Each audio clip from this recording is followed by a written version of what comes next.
America has a long, proud tradition of building grand hotels, filling them with celebrities and politicians and people with more money than sense, and then watching the whole thing collapse in slow motion over a few decades.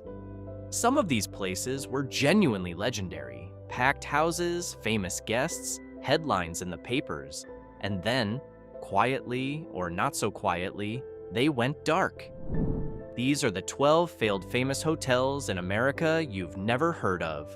Hotel 12, the Baker Hotel, Mineral Wells, Texas.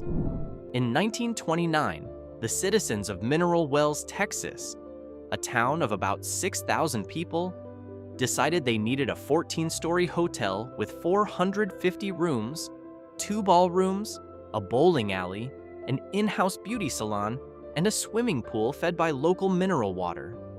To be fair, they had a reason. The town had built its identity around the supposedly healing properties of its natural springs. Doctors were sending patients there, and tourists were coming from across the state to take the waters. So they raised money, hired Texas hotel magnate Theodore Brasher Baker, and built something completely out of proportion to everything around it. The Baker Hotel opened on November 9th, 1929, 3 weeks after the stock market crash. Perfect timing. And yet somehow, it thrived through the Great Depression because the people seeking health cures kept coming regardless of the economic climate. It is even rumored, though not confirmed, that Bonnie and Clyde passed through. The problem came when modern medicine, specifically penicillin and antibiotics, began to make mineral water cures look like what they actually were.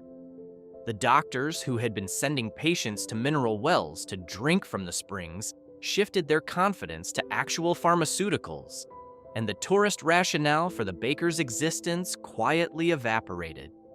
A nearby military base, Fort Walters, kept the hotel alive through World War II and into the early 1950s. But when that reason for traffic also faded, there was nothing left to sustain a 450-room hotel in a town that small. Earl Baker, the owner's nephew, closed it in 1963, and it has barely opened since. A brief revival in the mid-1960s ended by 1972. The building sat empty and deteriorating for decades, getting vandalized, getting ghost stories, getting placed on the National Register of Historic Places in 1982, mostly out of concern it would collapse. A $65 million restoration began in 2019. As of 2025, it is projected to reopen as a hotel and spa in 2028, nearly a century after it opened, and more than 50 years after it went dark. Hotel 11, Grossinger's Catskill Resort Hotel, Liberty, New York. In a 1954 review for Commentary magazine, Grossinger's was described as being to resort hotels what Bergdorf Goodman is to department stores, Cadillac to cars, mink to furs, and Tiffany to jewelers. It had also been called the Waldorf of the Catskills. That's not bad for a place that started as a rented room in a converted farmhouse operated by an Austrian immigrant family in rural Sullivan County. Asher and Malka Grossinger came to the Catskills from New York City around 1913 after several business ventures failed. They began renting rooms and cooking kosher meals for visitors from the city. Their daughter, Jenny, who had left school in the 4th grade, turned out to be one of the most naturally gifted hoteliers in American history. She had an extraordinary memory for names and faces, made every single guest feel personally welcomed, and built the resort from a single farmhouse to a sprawling complex of 35 buildings on over 1,200 acres, complete with its own airstrip and its own post office. In its prime, Grossinger's attracted more than 150,000 guests per year. Eddie Fisher was discovered there in 1949 by Eddie Cantor, and later honeymooned there with Debbie Reynolds. Rocky Marciano trained there during his boxing career. Mel Brooks, Jerry Lewis, Jackie Mason, and Milton Berle all performed in its nightclubs. In 1952, it became the first resort in the world to use artificial snow for skiing. Jenny Grossinger herself was friends with Eleanor Roosevelt and Nelson Rockefeller. Then Jenny Grossinger died in 1972, and everything changed. Not because she died, though losing the person whose personality was essentially the product isn't ideal, but because the same forces had already been closing in. Air travel had become affordable. Younger generations could get to Europe or the Caribbean or Florida for prices that once seemed impossible. The Borscht Belt, the string of Catskills resorts that had served New York's Jewish community in an era when discrimination limited travel elsewhere, lost its reason to exist as those barriers fell and the world opened up. In 1986, the family sold the property for $9 million. The facilities closed the same year. Various developers proposed casinos, luxury resorts, and golf complexes over the following decades. None materialized. The buildings sat, were vandalized, were slowly consumed by vines and mold, and were finally demolished in 2018. The golf course, the one thing that kept operating, closed in 2017. 32 years after it shut its doors, the last physical trace of Grossinger's was knocked down. The 1987 film Dirty Dancing was inspired by the Grossinger's era. The movie came out a year after the resort closed. The timing was almost too appropriate. Hotel 10, the Ambassador Hotel, Hollywood, California. The Ambassador Hotel opened on Wilshire Boulevard in Los Angeles in January 1921 and immediately established itself as one of the great social anchors of the 20th century. Its Coconut Grove nightclub, an enormous room decorated with fake palm trees supposedly salvaged from the set of a Rudolph Valentino film, became one of the most famous entertainment venues in the country. It hosted the Academy Awards 6 times in the 1930s and 40s. The hotel's guest list over the decades reads like a summary of 20th century American public life. Every president from Herbert Hoover to Richard Nixon stayed there. Marilyn Monroe used the pool. John Lennon was once asked to leave for playing music too loud in his room. The hotel changed hands and struggled financially through the 1960s and 70s.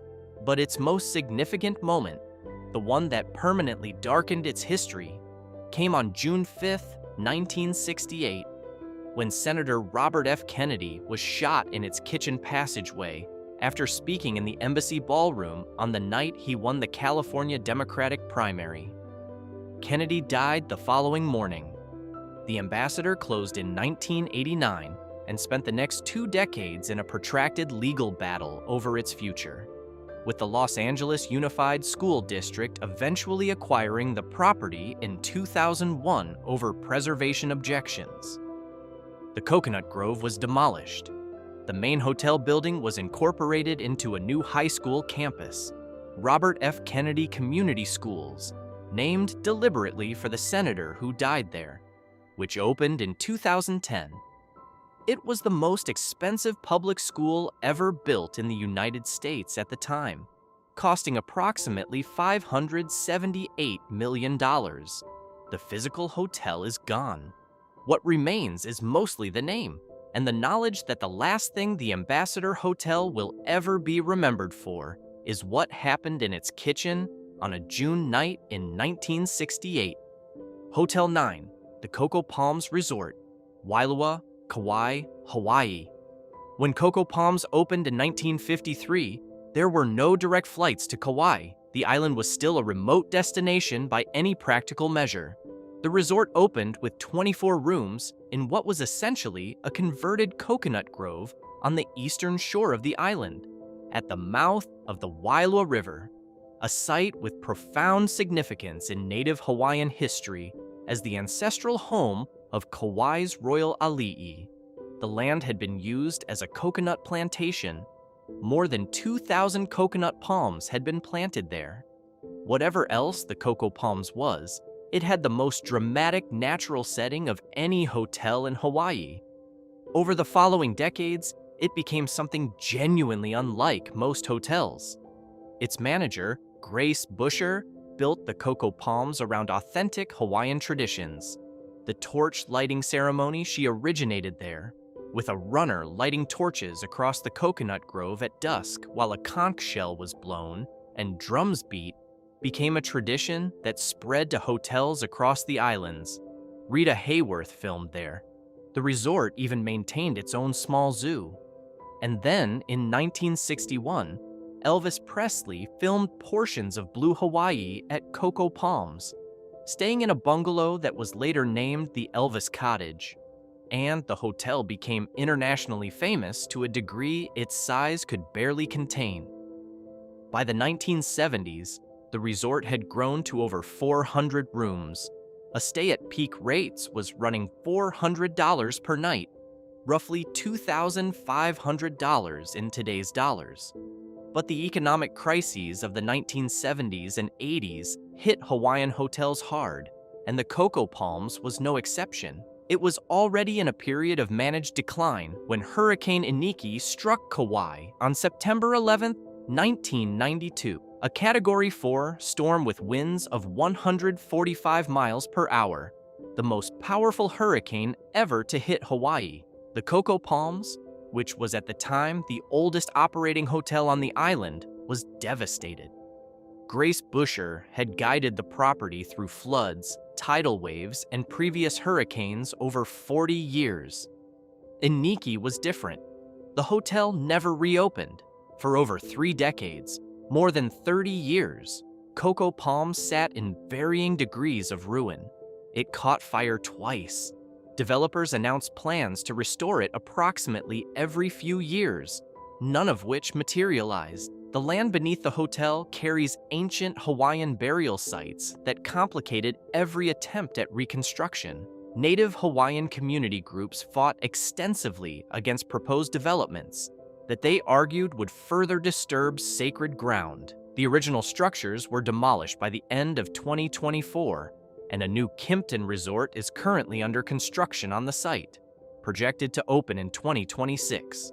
Whether it will mean anything to the people of Kauai the way Coco Palms once did, that is a genuinely open question. Hotel 8, the Concord Resort Hotel, Kiamisha Lake, New York. If Grossinger's was the resort you went to because Jenny Grossinger remembered your name and made you feel like family, the Concord was the resort you went to because you wanted to be overwhelmed. It was bigger in every measurable sense. More than 1,200 rooms, 3 golf courses, its own ski slope, a 3,000-seat nightclub called the Imperial Room, a staff of over 2,000 people, and an operation that functioned less like a hotel and more like a self-contained municipality. The same 150,000 annual guests as Grossinger's, but concentrated into a property built entirely around spectacle. Wilt Chamberlain worked there as a bellhop before his basketball career. Liza Minnelli performed in the Imperial Room. Jerry Seinfeld did some of his earliest stand-up sets there. Where Grossinger's built its identity on warmth and intimacy, on Jenny Grossinger herself as the product, the Concord built its identity on size. That worked brilliantly when there was no alternative, and it created a specific problem when alternatives arrived. A resort built on scale has no graceful way to scale down. You can't cut 800 rooms and call it a boutique experience. You can't turn a 3,000-seat nightclub into something cozy. When the crowd stopped coming in, the numbers required to sustain it, there was no smaller version of the Concord that could survive. Grossinger's at least had a story. The Concord had a square footage. The resort closed in 1998, briefly reopened in a reduced form, and closed permanently in 2013. What followed was a decade of failed proposals, a casino, a luxury redevelopment, a housing project, none of which moved past the announcement stage. Arson and vandalism took their toll in the interim. The main hotel building was demolished. A golf course still operates on the land. A place that once served 150,000 guests a year is now, largely, Hotel 7. The Lee Plaza Hotel Detroit, Michigan. Detroit in the 1920s was one of the wealthiest cities in the world, and the Lee Plaza Hotel, opened in 1929, was built to reflect that. The 15-story residential hotel on West Grand Boulevard was designed in an ornate Art Deco style with glazed terracotta facades, elaborate plasterwork, and an architectural ambition appropriate for a city that believed the good times would never stop. It was built as an apartment hotel, the kind of place where wealthy Detroiters could live year-round in managed luxury, with hotel services and staffed common rooms, and it served that purpose well during the city's peak years. Detroit's fortunes declined faster than almost anywhere else in America over the following 5 decades, and the Lee Plaza declined with them. The building was converted to federally subsidized senior housing in the 1970s, then abandoned entirely in the early 1990s. As maintenance became financially untenable, the building was placed on the National Register of Historic Places in 1981, a designation that did nothing to stop the subsequent deterioration. Without consistent heat and water, the plaster began to disintegrate. Copper was stripped from the walls and fixtures by scavengers. Windows were broken out and left open to the Michigan winters. For 30 years, the Lee Plaza sat empty on a street that had also changed dramatically from its 1920s glory. Urban explorers documented its interior extensively. Intact mosaic floors under debris, ornate fireplace surrounds covered in graffiti, crystal chandeliers hanging crookedly in rooms open to the elements, ballroom ceilings still bearing their plasterwork while the floors beneath them rotted through. It became one of the most photographed abandoned buildings in the United States, a fixture of any conversation about Detroit's post-industrial collapse. In 2022, the city of Detroit and the state of Michigan committed funding to restore the Lee Plaza as mixed-income housing. Restoration work is ongoing. Whether the building survives long enough to be fully renovated, it has been deteriorating for 3 decades, is not entirely certain, but the project is moving. Hotel 6, the Buck Hill Inn, Buck Hill Falls, Pennsylvania. The Buck Hill Inn in the Pocono Mountains of Pennsylvania opened in 1901 and ran, without interruption, for nearly 90 years. It was a Quaker-owned resort of the old school, wholesome, community-focused, beautifully situated. No alcohol was served on the premises. The dining room was legendary. Guests returned summer after summer for generations, and the property built the kind of institutional loyalty that newer resorts spent fortunes trying to manufacture. The closing, when it came in 1990, was abrupt in a way that became one of those hotel stories that people who know it can never quite shake. Owner Jacob Kuehler's wife became seriously ill. He drove her to the hospital, admitted her to a psychiatric ward, returned to the inn, and closed it. Immediately, completely, leaving everything exactly where it was. Dishes in the kitchen, books on shelves, records in the office, food in the pantry.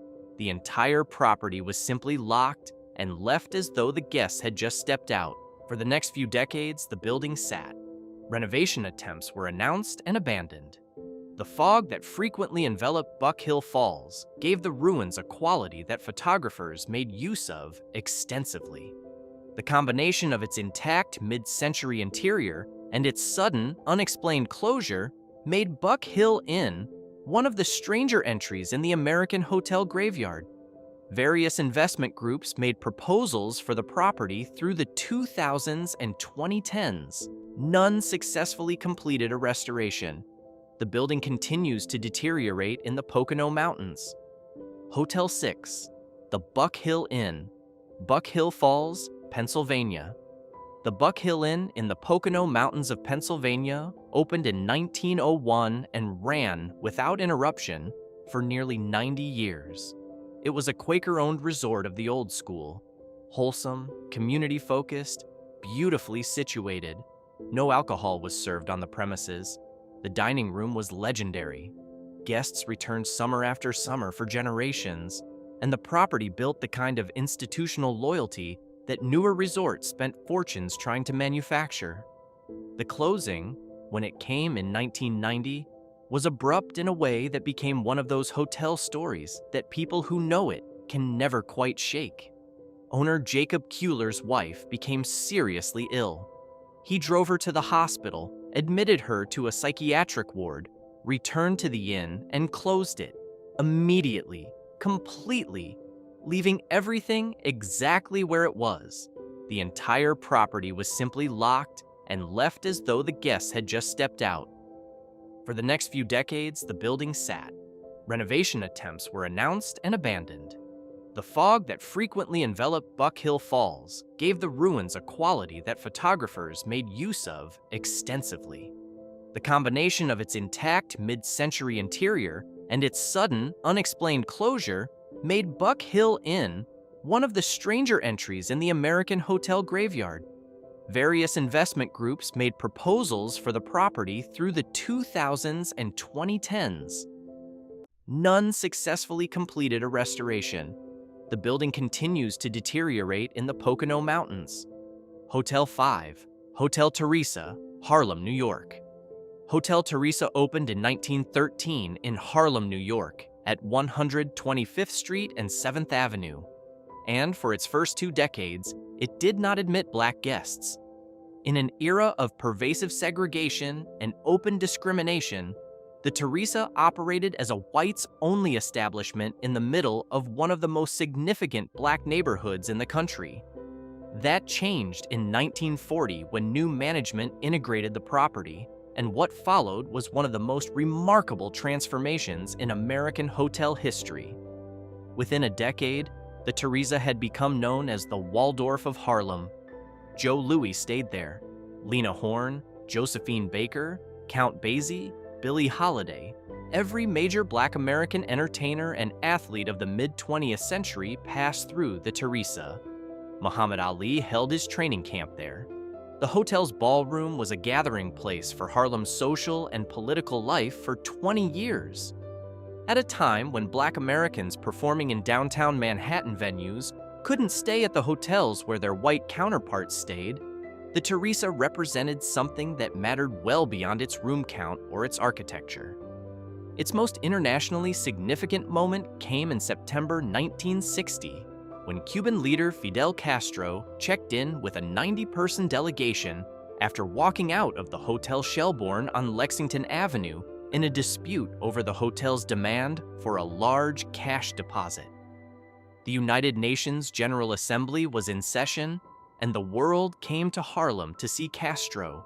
For several days in September 1960, the Theresa was, by any practical measure, one of the most geopolitically important buildings in the world. The Theresa closed as a hotel in 1967 and was converted to office space, Theresa Towers, which it has remained ever since. It was designated a New York City landmark in 1993. The building still stands, but the hotel is long gone, and the 27 years it spent as Harlem's most famous accommodation represent a chapter of American history that is rarely given the attention it deserves. Hotel 4, the Deauville Hotel, Miami Beach, Florida.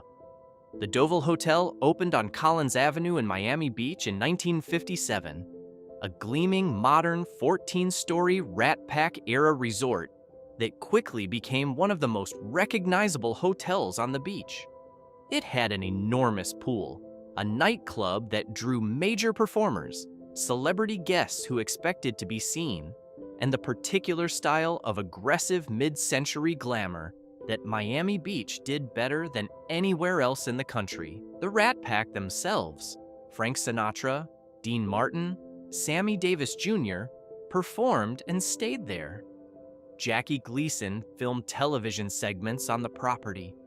The Deauville was, for about a decade, one of the defining resort hotels of the Florida coast.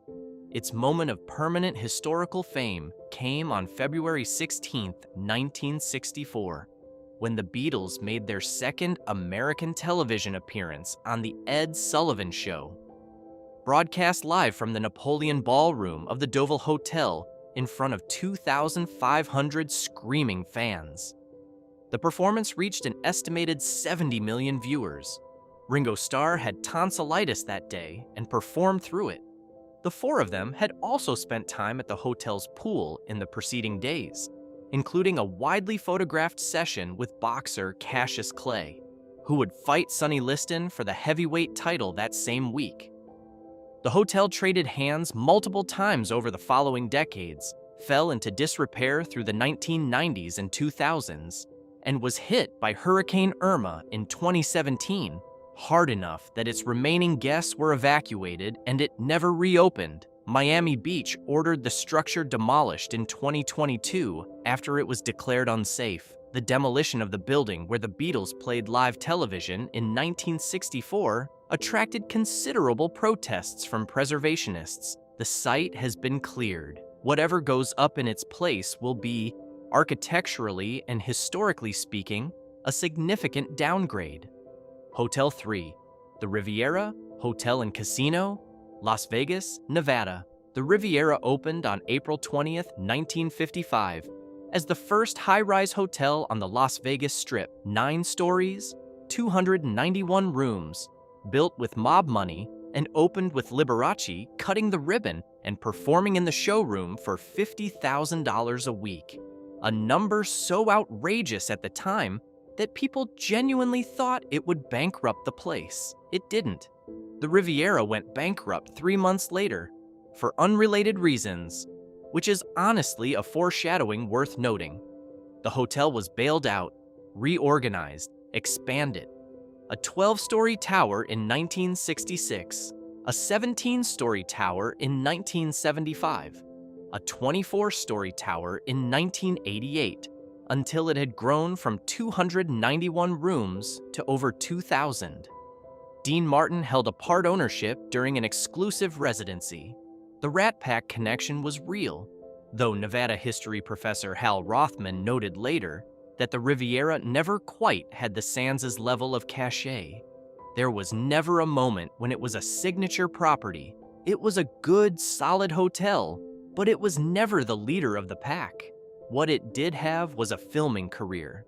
3 of the most famous movies ever set in Las Vegas used the Riviera as a backdrop. The original Rat Pack Ocean's 11 in 1960, the James Bond film Diamonds Are Forever in 1971, and Scorsese's Casino in 1995. By the time The Hangover filmed there in 2009, the Riviera had become something of a stand-in for old Las Vegas itself. The version the city had moved past but couldn't fully erase. The Las Vegas Convention and Visitors Authority purchased the Riviera in 2015 for $182.5 million. The property closed in May of that year. In June 2016, its 24-story Monaco Tower was imploded in a fireworks-accompanied ceremony that drew dignitaries and crowds. The second tower was imploded 2 months later at 2:30 in the morning with no fanfare and a few hundred spectators. The entire 13-building campus cost $42 million to demolish. The site is now a convention center parking lot. Jeff Schumacher of the Mob Museum in Las Vegas observed at the time. Ironically, the Riviera is as famous for its imaginary self as much as its actual self.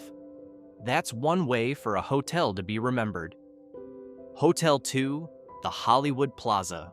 Hotel, Hollywood, California.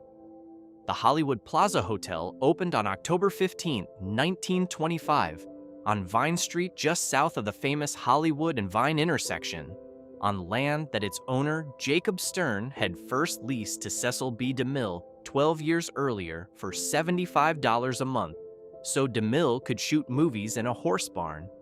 That barn became the foundation of Paramount Pictures. The hotel Stern built on the adjacent property was designed to serve the industry the barn had helped create. From day one, the hotel ran monthly salon evenings, a deliberately highbrow program of speakers, musical performances, art exhibitions, and cultural events aimed at positioning the plaza as the intellectual center of early Hollywood, not just a place to sleep. Stage and screen stars like Ruth Chatterton appeared. composers presented their work. The hotel's rotating art exhibitions featured California painters at a time when Los Angeles had almost no gallery infrastructure. For the newly rich and culturally ambitious colony of people making movies a few blocks away, the plaza offered a kind of legitimacy that a poolside bar could not. By the 1930s, the hotel's ground floor lobby housed the It Cafe, opened and operated by silent film star Clara Bow, the most famous actress in America for a stretch of the 1920s, who used the restaurant to maintain her social presence in Hollywood after sound films had largely ended her starring career. The cafe became a gathering point for radio personalities and band leaders working in the NBC and CBS studios clustered along Vine Street. Doris Day lived in the hotel for a period. Jackie Gleason stayed there regularly. The plaza's ballroom hosted live remote broadcasts, including episodes of the game show Queen for a Day, which filmed in front of live audiences in its main room. The hotel declined with Hollywood Boulevard through the 1960s, was converted to low-income residential housing in the 1970s, and has remained a residential building ever since. The Spanish colonial facade is still largely intact. Clara Bow's cafe is gone. The date palms Jacob Stern planted on the property over a century ago are, according to those who have documented the site, still standing. The industry that built this place moved on long ago, as it tends to do. The Palms stayed, Hotel 1, the Lorraine Motel, Memphis, Tennessee. The Lorraine Motel is no longer a failed hotel. It's the National Civil Rights Museum, and it has been one of the most visited cultural institutions in the American South since it opened in 1991. But it belongs on this list because of what it was before, and because the story of what it became is inseparable from what happened there. The Lorraine opened in the 1940s in Memphis as one of the few hotels in the city that welcomed Black guests during the era of segregation. It became a regular stop for Black musicians and entertainers traveling through Memphis during a period when they could perform in the city's venues, but not sleep in most of its hotels. Ray Charles stayed there, Aretha Franklin stayed there, Otis Redding stayed there, Cab Calloway, Nat King Cole. The Lorraine was not glamorous. It was a two-story motel in a mid-sized southern city, but it was somewhere these artists could actually go, which in mid-century America was not something to take for granted. On April 4th, 1968, Dr. Martin Luther King Jr. was shot on the second-floor balcony of the Lorraine Motel while standing outside room 306. He was in Memphis, supporting a strike by the city's sanitation workers. He died at St. Joseph's Hospital an hour later. The motel continued to operate after King's death. It declined over the following decades, burdened by its history, struggling financially. In 1982, owner Lori Bailey died, and the property faced foreclosure. A group of preservationists organized, raised funds, and convinced the city of Memphis to support the conversion of the site into a museum. The Lorraine Motel, rooms 306 and 307, the balcony, the second floor, is preserved exactly as it was on April 4th, 1968. The room where King spent his last night still has the same green and brown bedspread. Not every hotel that closes fails. Sometimes what it becomes is the only version of it that was ever going to matter. And those are 12 failed famous hotels in America you've probably never heard of. A spa hotel in Texas that outlasted its own reason for existing. A Catskills resort that was once the Waldorf of the mountains. A beach hotel in Miami where the Beatles played television in 1964. A Hollywood ballroom where the last memory anyone has is a gunshot. And a motel in Memphis that became something no one could have planned. America builds things big and walks away from them fast. These 12 are the ones that left a mark on the way down. If you made it to the end, hit that like button and subscribe. It genuinely helps, and we put real work into tracking these stories down. Drop a comment below with the one that surprised you most. There are more of these than you'd think. We'll see you in the next one.